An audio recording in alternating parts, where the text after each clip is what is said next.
মহিলা দলের ৪৬তম প্রতিষ্ঠা বার্ষিকীতে জিয়াউর রহমানের সমাধিতে শ্রদ্ধা নিবেদন শেষে কথা বলছেন বিএনপি মহাসচিব মির্জা ফখরুল ইসলাম আলমগীর। সরাসরি যাচ্ছে সেখানে।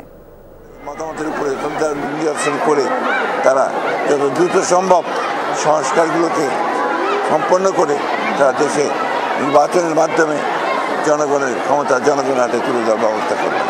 এটাই ছিল আজকের দিনের শপথ।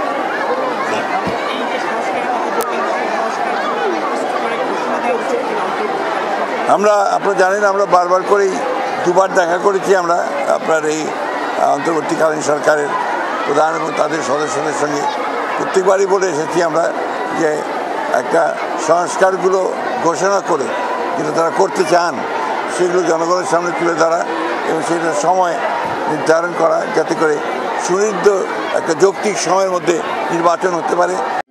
যত্ন ভালোবাসা থাকলে সব রান্নাই সুস্বাদু হয়। এসিআই পিওর শাহী বিরিয়ানি মশলা। রান্না হোক ভালোবাসার ভাষা।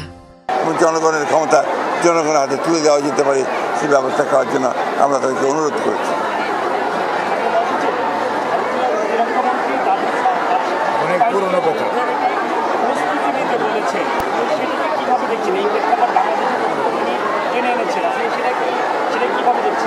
আসলে ভারতবর্ষের যে আপনার পার্শ্ববর্তী দেশগুলোর সঙ্গে তাদের যে রাজনীতি এবং তাদের যে আচরণ সেটা কোন প্রেক্ষিতে তারা কীভাবে করছেন সেটা তারা ভালো বোঝেন, সেটা বলেছেন।